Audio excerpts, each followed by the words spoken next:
আমরা বলেছি সংবিধানে অন্যান্য জাতীয় ইস্যুতে গণভোট করা যাবে না এমন কোনো বিধান নাই। সুতরাং সরকার অধ্যাদেশ জারি করে অথবা আরপিওতে সংশোধনী এনে করার জন্য নির্বাচন কমিশনকে ক্ষমতা প্রদান করতে পারে এবং নির্বাচন কমিশন সেই গণভোটটা করতে পারবে একই দিনে জাতীয় সংসদ নির্বাচনের দিনে। এখানে ফলাফল একই আগে হলো, একটা সুবিধা আছে যে একই আয়োজন, একই অর্থ ব্যয় এবং একই লজিস্টিক, একবার ভোট সেন্টারে যাওয়া, তাতে এই সুবিধা পাওয়া যাবে। অসুবিধার মধ্যে হচ্ছে আরেকটা জাতীয় সংসদ নির্বাচনের মতো বিশাল আয়োজন করে শুধুমাত্র গণভোটের জন্য দেশকে প্রস্তুত হতে হবে, সেটা হচ্ছে অসুবিধা। কিন্তু ফলাফল কি সেটার একটা লক্ষ্য থাকতে পারে, এই নির্বাচন যেন বিলম্বিত হয়, সেদিকে আমি যাব না। কিন্তু আরো একটা প্রশ্ন এসছে যে জাতীয় সংসদ নির্বাচনকে যাতে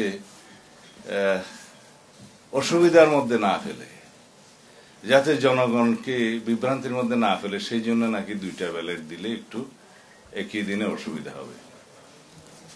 এইটা কিরকম প্রশ্ন আমি বুঝলাম না। এখনই তো আমরা তিনটা ব্যালটে ভোট দিতে অভ্যস্ত। স্থানীয় সরকার নির্বাচনে চেয়ারম্যানের জন্য একটা, মহিলা মেম্বারের জন্য একটা, পুরুষ মেম্বারের জন্য একটা দিচ্ছি না। যদিও সেই নির্বাচনগুলো ফ্লড হয়েছে, বাট দিচ্ছি তো। উপজেলা নির্বাচনে উপজেলা চেয়ারম্যানের জন্য একটা, মহিলা ভাইস চেয়ারম্যানের জন্য একটা, পুরুষ ভাইস চেয়ারম্যানের জন্য আমরা দিচ্ছি তো। সিটি কর্পোরেশন মেয়রও এরকম 2-3টা ব্যালট থাকে। তো সুতরাং আমাদের জনগণ অভ্যস্ত। গণভোটের জন্য যে ব্যালটটা হবে সেই ব্যালটে আমাদের সাধারণ জনগণের বোঝার জন্য নির্বাচন কমিশন প্রচারণা দিতে পারে। এই যে লাল চিহ্নের মধ্যে টিক দিলে না, গ্রিন চিহ্নের মধ্যে টিক দিলে হ্যাঁ, এরকমও হতে পারে। খুব সিম্পল করা যায়। আর গণভোটের প্রশ্ন তো জনগণের সামনে উন্মুক্তই থাকবে। এই যে জুলাই জাতীয় সনদ যেভাবে স্বাক্ষরিত হয়েছে, অঙ্গীকারাবদ্ধ হয়েছে, তার পক্ষে আছেন কি নাই, হ্যাঁ অথবা না বলুন। তা আমরা সিম্পলের দিকে যাব, এটাই হচ্ছে আমাদের জন্য চ্যালেঞ্জ। যারা জটিল করতে চাচ্ছে তাদেরকে আল্লাহ হেদায়েত নসিব করুন। আমাদের যেন জাতীয় জীবনে আমরা একটা সুন্দর, সুষ্ঠু, নিরপেক্ষ, অবাধ জাতীয় সংসদ নির্বাচনের মাধ্যমে একটি রাজনৈতিক স্থিতিশীল সরকার পেতে পারি, রাষ্ট্র পরিচালনার জন্য স্থিতিশীলতা আনতে পারি, সেই জন্য আমরা সবাই দোয়া করতে পারি। তবে আজকের এই বিষয়ে এক লাইনও না বললে তো মান্না ভাই বলবে যে এই বিষয়ে কিছু বললেন না। এখন গুণগত মানসম্পন্ন নির্বাচনের জন্য আসলে কি প্রয়োজন, নির্বাচনের বিষয়গুলো কি, সাবজেক্ট কি, অবজেক্ট কি? জনগণ, ভোটার, নির্বাচন কমিশন, পলিটিক্যাল পার্টিস, আইন শৃঙ্খলা রক্ষাকারী বাহিনী। এই তো আইন শৃঙ্খলা রক্ষাকারী বাহিনী 1 নম্বর বলি। বর্তমান পুলিশের যে অবস্থা, সবাই সন্দেহ পোষণ করে তাদের দিয়ে এই নির্বাচন সুষ্ঠুভাবে সম্পন্ন করা সম্ভব হবে কিনা। হ্যাঁ, এই বিষয়ে সবার একটু প্রশ্ন আছে, কারণ পুলিশ বাহিনীর টোটাল মোরালটা এখনো সেই আগের জায়গায় ফেরত আসেনি।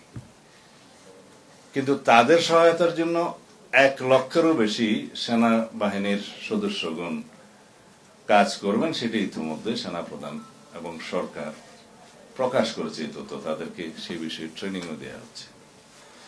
পুলিশ বাহিনীর বাইরেও যেগুলো সহযোগী বাহিনী আছে, আনসার, বিডিপি সহ অন্যান্য, তাদেরও প্রশিক্ষণ চলছে। কিন্তু আমি যেখানে গুরুত্ব দিতে চাই সেই বিষয়টা হচ্ছে জনগণ এইবার এত বেশি উদ্গ্রীব হয়ে আছে, উন্মুখ হয়ে আছে একটা সুষ্ঠু নির্বাচনের জন্য। তারাই মূল ভূমিকা পালন করবে। মূলত আইন শৃঙ্খলা রক্ষা বাহিনী হবে গৌণ, মুখ্য ভূমিকা পালন করবে জনগণ। যে এইখানে কেউ অনিয়ম করার চেষ্টা করলে জনগণই পাহারা দিবে। 3 নম্বর আসলো পুলিং এবং প্রিজাইডিং অফিসার। যদি রাজনৈতিক হস্তক্ষেপ না থাকে, প্রশাসনিক হস্তক্ষেপ না থাকে, যেহেতু নিউট্রাল গভর্নমেন্ট, এখানে পুলিং প্রিজাইডিং অফিসারের তো পক্ষপাতিত্ব করার সুযোগও নাই, দরকারও নাই। বাদ বাকি রইল জনগণ এবং রাজনৈতিক দল। জনগণ মানে ভোটার, আগেই বলে দিচ্ছি। রাজনৈতিক দলের মধ্যে একজন বক্তা বললেন যে জোট করার জন্য, এই করার জন্য, সেই করার জন্য সহ আচরণবিধি যেভাবে সংশোধন করেছে সেই ব্যবস্থার মধ্যেই আমাদের অনেক করতে পেরেছি। দ্যাট মিনস আগামী জাতীয় সংসদ নির্বাচনে পোস্টার লাগানোর ঝামেলা নাই, যেটা নিয়ে অনেক সময় সমস্যা হয়। সেখানে ব্যানার হবে এবং পরিবেশ বান্ধব ব্যানার হবে, কাপড়ের ব্যানার হবে ইত্যাদি। আরো কিছু বিধিবিধান করা হয়েছে আচরণ বিধিতে, যেগুলো কঠোরভাবে মানা হবে।